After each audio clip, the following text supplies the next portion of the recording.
Alright, so today I want to talk to you guys about something very special. Now, this is something that I began as a challenge for myself at the end of the Prophecy League with my cousin, and it's something that I've kind of refined a little bit and gotten to a point where I think I'm ready to show what it actually is. So, this is a build that utilizes a unique that a lot of people think is utter crap, and I decided I was going to try to make a build around it. And that unique is the Goddess Unleashed. Okay? Now, the Goddess Unleashed is it's a very interesting weapon because it's only obtainable by recipe, and the item that is needed for that is also only obtainable by recipe. So there's a trio of swords, beginning with the Goddess Bound, then the Goddess Scorned, and then the Goddess Unleashed.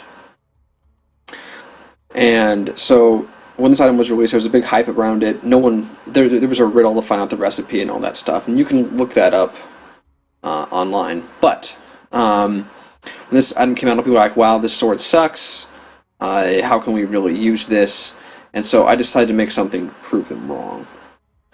And now, while this build isn't like, oh, super GG, insta one-shot everything kind of a deal, it's actually quite effective. I've done, tier 9, tier 10, 11 maps, tier 12 maps or so with it. I'm currently level 85. I need, and build will improve a lot with more levels. But beyond that, let's talk a little bit about what the sword does. So you can see that first it's a 6 link. It's always a 6 link. It comes automatically as a 6 link when you complete the recipe. But the rolls are random. So we have a flat fizz added roll, 63% increased critical strike chance, 33% increased ignite duration on enemies, 88% of sword physical damage added as fire damage. Gain her blessing for 3 seconds when you ignite an enemy. So her blessing is a debuff on you that deals 33% of your maximum life and energy shield as fire damage per second. And one of the things that I had to build around was how to mitigate that damage. Then we have 33% chance to blind nearby enemies when gaining her blessing. That nearby radius is actually quite large. And then we cannot be frozen, chilled, or ignited with her blessing, and we get 20% increased attack and movement speed with her blessing. So basically, when we ignite an enemy, we have a 1 in 3 chance to blind nearby enemies. We're immune to all status ailments except for shock, and we get extra attack and movement speed. So basically, some of the perks of this build is that nearby enemies are perma-blinded, and we are immune to most dangerous status ailments pretty much all the time. Now, how did I decide to scale this? So, as you can see, I'm using Spectral Throw. Okay, so I'm doing a projectile build, which means that I can double dip with things like projectile damage, but the way that you scale this is you want to get as much flat fizz as possible to abuse the 8% of sword physical damage added as fire damage. This is a roll. I have one on the higher end range. So I'm wearing an Abyssius for 40 to 60 flat fizz. I don't actually get to use the melee critical strike multiplier, but that's okay. I just wanted the 40 to 60 flat fizz. I've got flat fizz on my neck. I've got flat fizz on both of my rings. And I actually ran with a Meganords for quite a while for more flat fizz. But this belt, and I found basically a rustic stash with a life roll and a wed roll is marginally better. So I ended up using one of these. And that also allowed me to do something else, which I'll talk about in a bit. Now, how do we mitigate the fire degen? Because that's a pretty huge thing, because the way that I get ignites is by scoring crits. And so I'm pretty much constantly under the effect of this fire degen to keep myself from dying. Now, as you can see, I am running Herald of Ash, Arctic Armor, and Vitality. Now you may be thinking, well, why are you running something like Vitality instead of Purity of Fire? And here's the thing, I've ran Purity of Fire, and Purity of Fire actually works very well. However, the difference in the mitigation between having, say, 79 or 78 fire resistance versus a high level Vitality actually causes you to regenerate more life net than you prevent with Purity of Fire. So Vitality is actually better if you have enough fire resistance. That is another thing. This build uses a large array of uniques, and getting resists on gear pieces was tough, to say the least. and I had to optimize my gear a little bit in order to be able to run Vitality over Period of Fire. So now, what do I mean by unique dependent? Well, so you pretty much have 4 more or less mandatory uniques in this build. So obviously you have the sword itself, you have the Abyssius for flat fizz, and then I run Kintsugi. Now, Kintsugi has this line that says 20% less damage taken if you have not been hit recently. That means that that's damage from all sources. That includes degens. So I take 20% less damage from her blessing if I haven't been hit in the last 4 seconds. It also helps mitigate large fizz hits because we're wearing an Abyssius and other general things because we have evasion. And then the last unique you pretty much have to use in this build is the Blood Dance. Now, we use these for 0.5% of life regenerated per second per frenzy charge, excuse me. And I have 4 frenzy charges, so these boots give me 2% life regeneration. So in order to beat out the degeneration of her blessing, you need at least, with 75 fire resistance, you need 8.25% life regenerated per second. Now, I have 1.5 from Vitality, and I have 2 from these boots, and then I have enough from the tree.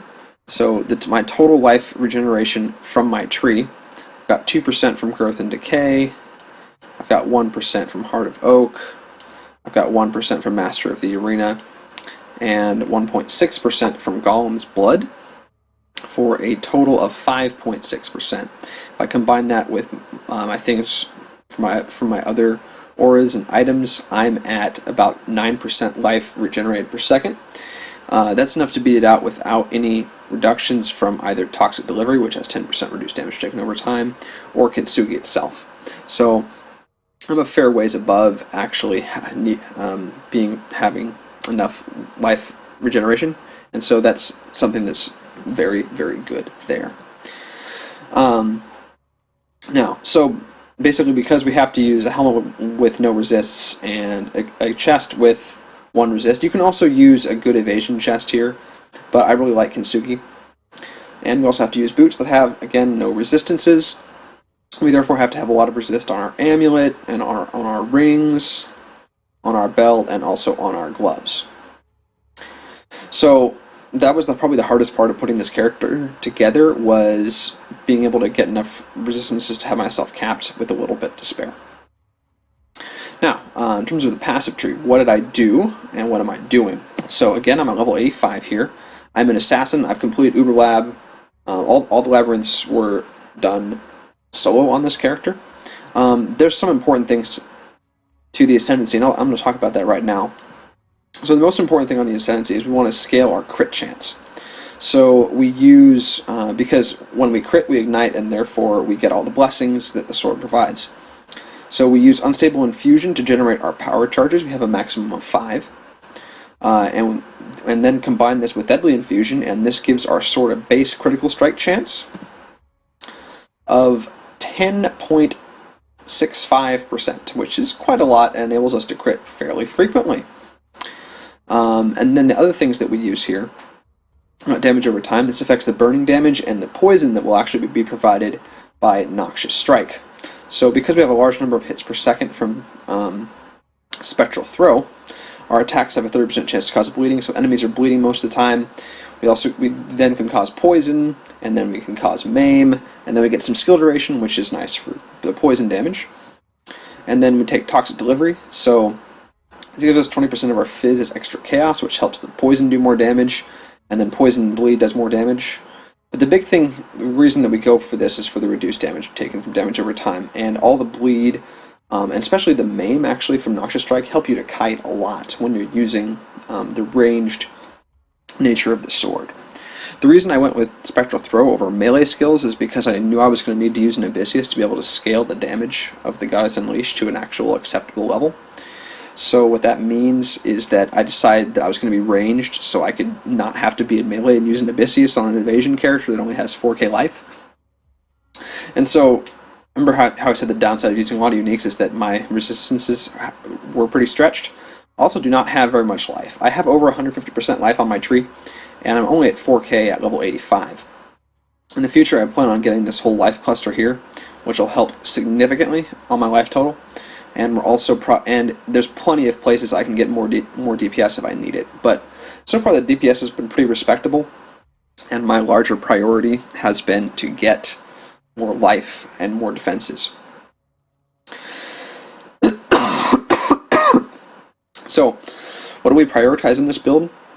Obviously, we need the life regeneration that I talked about. We need our powered charges. We have one from here and one from our Merciless Quest.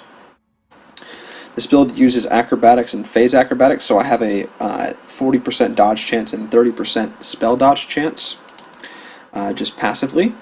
And I use a quartz flask to up those to 50% and 40% respectively. This is getting distracting.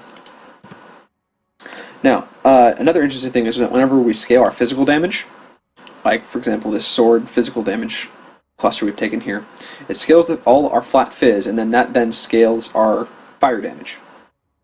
That applies with gems as well. We also, one of the most powerful things you can actually take is projectile damage if you need more DPS. And the projectile damage, it will scale both the fizz hit, which will then scale the fire, and then scale the fire hit, because the fire is also on the projectile. So this projectile damage wheel here is quite strong. And I've also done things like I have life, and I believe this jewel has projectile damage and physical damage with one-handed melee weapons, which this is actually what that is.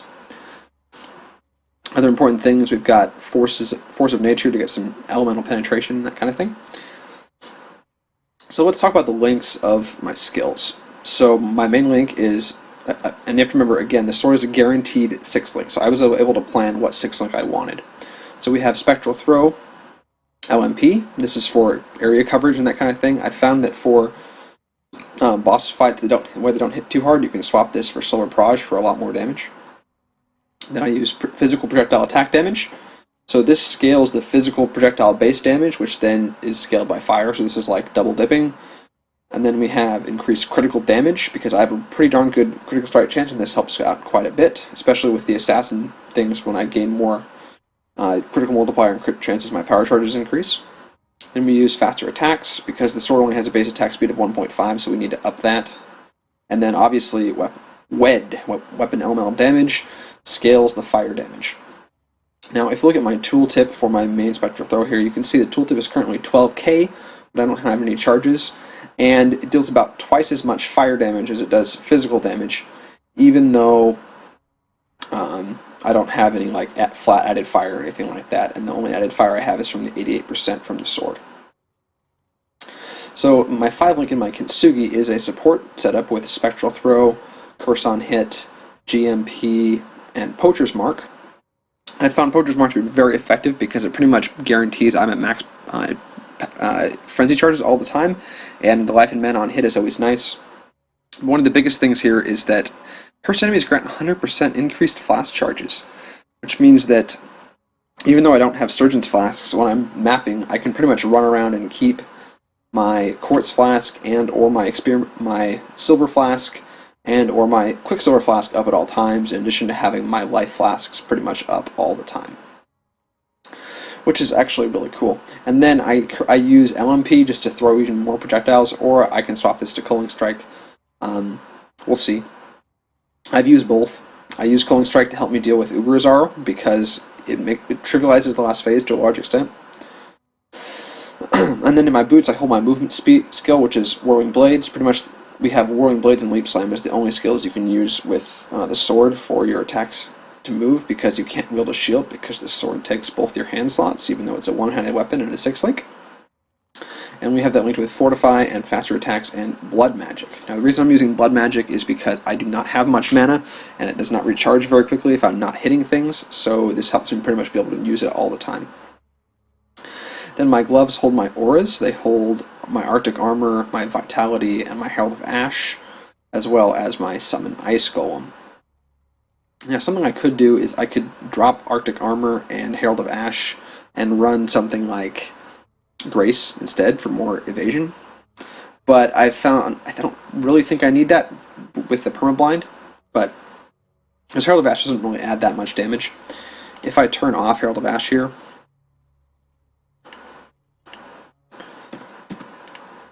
you can see my tooltip drops by about 20%.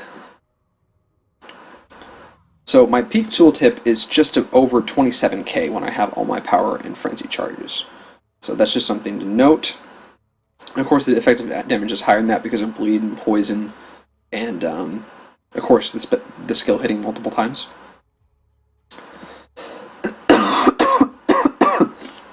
Sorry, I think I'm coming down with a cold. So then, finally, my helmet holds cast from damage taken, Immortal Call, increased duration, and Enfeeble. So I can potentially auto-trigger a different curse. The way I leveled this character was I pretty much just used the Goddess Bound, and then I used the Goddess Scorn when I was a high enough level. And that was just kind of for a thematic thing with the build.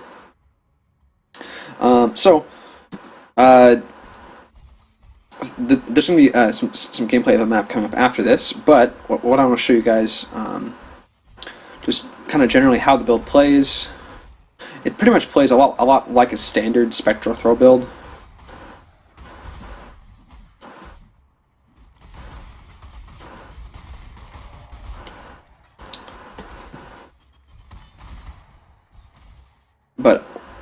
And you can see my tooltip is pretty darn good. I also get more attack and cast speed if I've killed an enemy recently, so that's something else that affects my tooltip.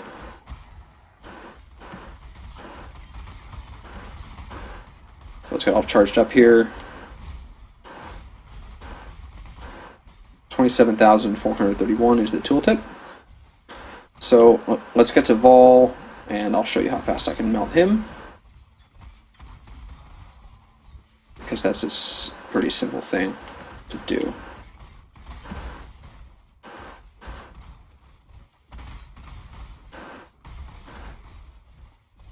Alright, so he's going to be in here. Alright, there's his health, and as you can see, he gets chunked pretty fast, and we get a Malagaro drop. So, yeah, that's generally how the build works. If you guys are interested in doing something like this yourself and you want a full guide, I'm willing to post that. Just let me know in the comments below. And if you're interested in other kind of interesting niche builds around certain uniques, let me know, and I can try to make something with them. And until then, this has been my Goddess Unleashed build, and I hope you guys enjoy the gameplay video.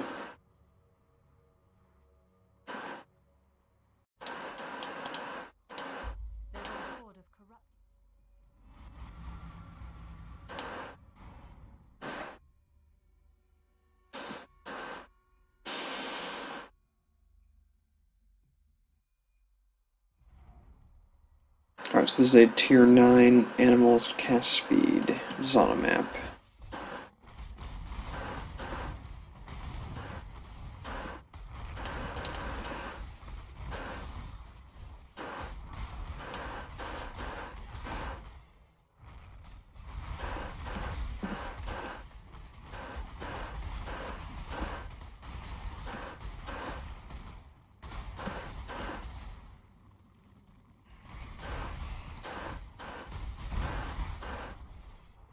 Pretty gnarly lag spike there, as you saw.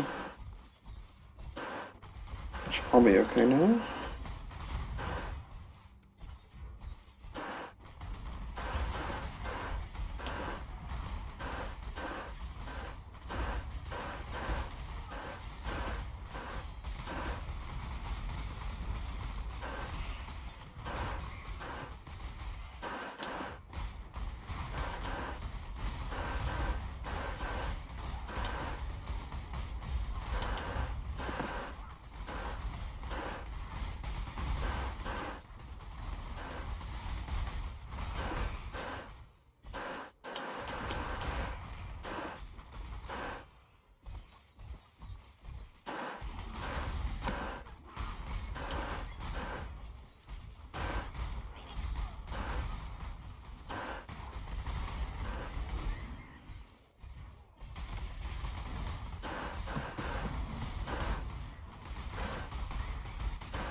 Alright, so while we have the blessing, we are igniting immune, so we can just dash away without actually taking it.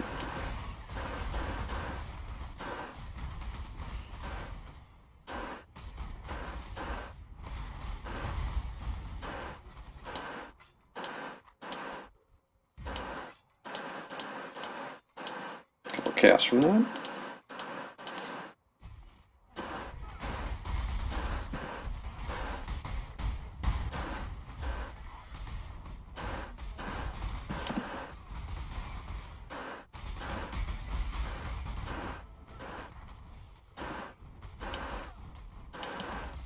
Dream frags.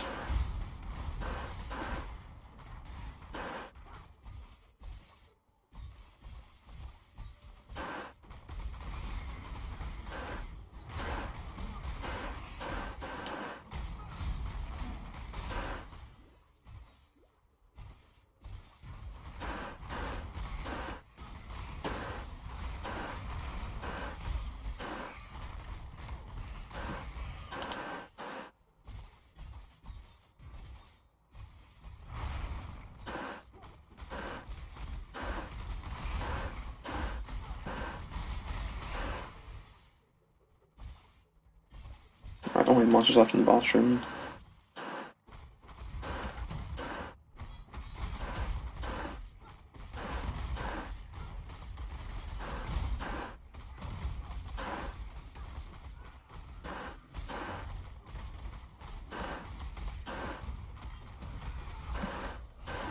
Even when he goes immune to Fizz, it's not too much of a problem because we still do a huge amount of fire damage.